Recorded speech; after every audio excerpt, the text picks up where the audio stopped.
Welcome to Eden Parish. You guys built all this? Father had a vision, and we built heaven here on earth. It's been pretty amazing. Everyone we've talked to seems to feel that this is everything they ever wanted, and they all credit you for that. Aren't those the guides? What are they doing with guns?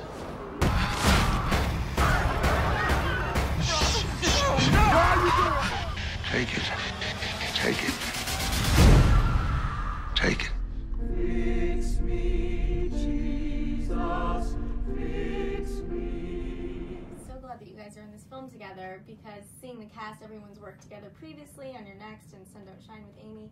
So how did you guys sort of come on to the project? Ty, I don't know how he spoke to you about it, but he called me and said, I'm getting ready to do this movie, and I think, you know, it's going to come together, and here's the parts you're going to be playing.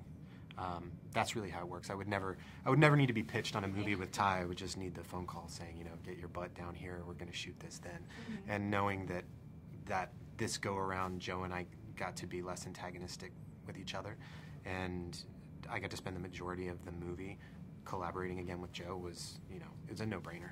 Mm-hmm. Mm-hmm. I feel like watching this, that as an actor, it would be sort of frightening to play this part because it is so raw and real. So were there any moments on set where sort of the line between reality and pretend sort of blurred for you guys? I don't know about you, but stepping into a field and seeing, you know, 200 extras laying down pretending to be dead, it's pretty messed up looking, even though you know it's fake, because just the visuals are so iconic anyway from Jonestown. But just, you know, I mean, it's not, those are real bodies, and I don't know, it looked really strange and felt uncomfortable. Yeah, and it was, you know, we tried so hard to keep the set light because of how grim the subject matter was. But I remember we flew over, we did all the helicopter stuff the first couple of days of shooting. And so we hadn't really gotten into the parish, and we hadn't really met the background performers yet.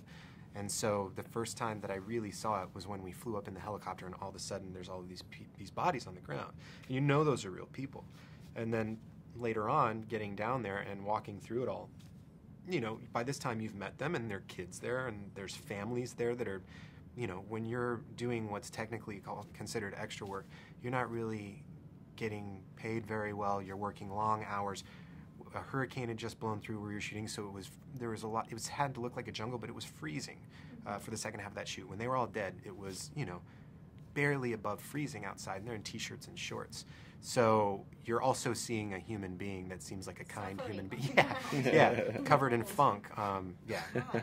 Well, I do love that, you know, the film is scary, but it's also about some extreme socially relevant issues. So for you guys, from the process of reading the script to after shooting, what were those social issues that you personally connected with the most? Well, I think I mean, the kind of like wealth discrepancy, the idea that people in present-day America might be in such dire straits that they would pool all their money together and sort of form a community like this seems completely believable to me. And so I think it was interesting to kind of, when Gene Jones is sort of performing that father speech and talking about that stuff, I don't know, that felt like it was landing while we were doing it. Yeah, yeah, and I would say about that, you know, when we were shooting that interview scene with Gene, none of the actors in the parish knew what the script was about, and they didn't know why they were there.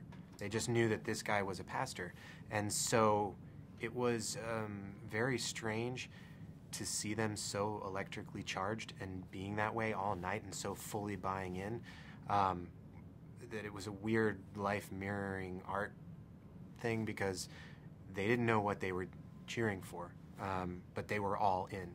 And so experiencing that was a bit strange. Mm-hmm. Well, do you guys have any plans to work together? Again, I love that you're playing the director in the film, and you're also a director, so you know, do something a little bit lighter altogether next, or Tuck and roll? Yeah. Tuck and roll? You want to pitch Tuck and Roll? Yeah, we've been talking about making Tuck and Roll since we had A Horrible Way to Die at Toronto. We've got the title, and we know it's a buddy cop movie. Yeah. I'll see it. But as far as that goes, you play Tuck and I play Roll, or do I'm I open. play Tuck? I'm open to suggestion. I'll be in the audience. Yeah, great. Even if it's just me. Thank you guys so much. Thanks. Congratulations. Thanks. Tuck and Roll. Are you serious? Are you like kidding? We've been joking about it for 5 years. We're kidding until we're on set making the movie. Right.